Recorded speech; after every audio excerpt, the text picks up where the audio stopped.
what should most people,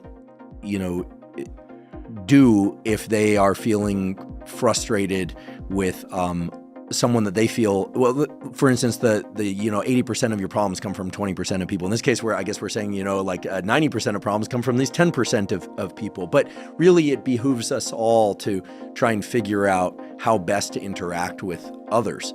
And so you've spelled out a number of ways that we can do that today. Yeah. If you were to kind of highlight, I never want to pressure, but, highlight, one or two things to just keep in mind as one moves through the world. The web tool seems especially effective. Yeah. Is there anything else that you recommend that we just hold in mind as we navigate forward? Because it's quite a landscape out there. Yeah. Several things, and I can be brief with each of them. First, there's what I call the 4 forget-about-it's. Is forget about trying to give the person insight into how they're behaving. That blows up the person. Just like I said, don't blame them for you ending the relationship. So just forget about giving them insight. Instead, talk about what we can do now. Talk about options. Talk about, don't go inward with them, go outward with them. So when you go inward, you escalate their defensiveness. So don't try to give them insight into themselves. And a lot of people say, how can I make him see that what he's doing is so wrong? Or how can I make her understand that she's creating the problem we're trying to solve? Just forget about that. Talk about, okay, here's what our options are. Let's talk about what to do. Second is, don't emphasize the past. And people argue forever with high conflict people about the past, and you never resolve the past with a high conflict person. And I'll tell you in a minute why that may be. Focus on what to do now and the future. Future focus, not past focus. Maybe you need some information to understand a problem, but then emphasize the future. The third is don't focus on emotions. And especially don't yell at them, don't burst into tears, don't tell them how frustrating they are, all of that. And this is what I'm going to tell you now is a theory that I hope someone figures out.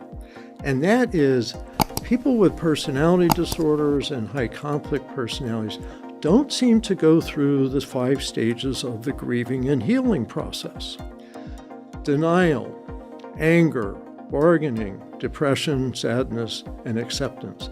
They seem to get stuck at denial and anger. So what happens is they don't resolve things. They don't, quotes, get over things. They don't get over the divorce. They don't get over the job loss. They don't get over having to sell their house because they couldn't pay the mortgage. They don't experience the normal human healing and grieving process. So they're stuck. And so a lot of situations with them turn to anger. They're angry, but they're not resolved. So high conflict people are constantly talking about the past and how aggrieved they are. They shouldn't have done that to me. I was right to have done this.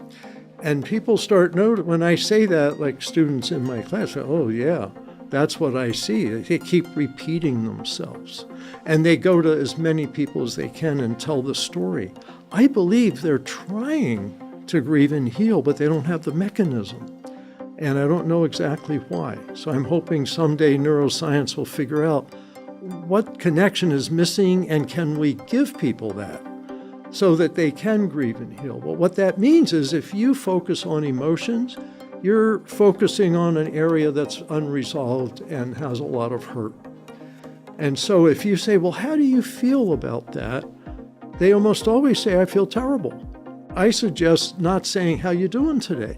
Because the answer I get is terrible. You know what she did yesterday. You know what he did last week. So instead, do small talk, do it about anything except about how are you feeling today. So don't ask how you're feeling. Focus on thinking and doing. And an example I teach lawyers and mediators is don't say, how do you feel about that proposal? Say, what do you think about that? Could you picture doing that? How could you do that? How could that work for you? Because if you focus, how do you feel? I feel insulted. I feel abandoned. And then they drown in that. And next thing you know, you've lost them. So avoid emotions. Don't focus on emotions, but acknowledge emotions. Say, I can see your frustration. Now, here's how I can help you today. The fourth is, don't use names, don't label people, don't say you're a high conflict person. And lawyers do that to motivate their clients. It doesn't work. Don't say you have a personality disorder. You may be wrong, and that never motivates anybody. So that's the 4 forget about it. So that's key stuff for people to avoid.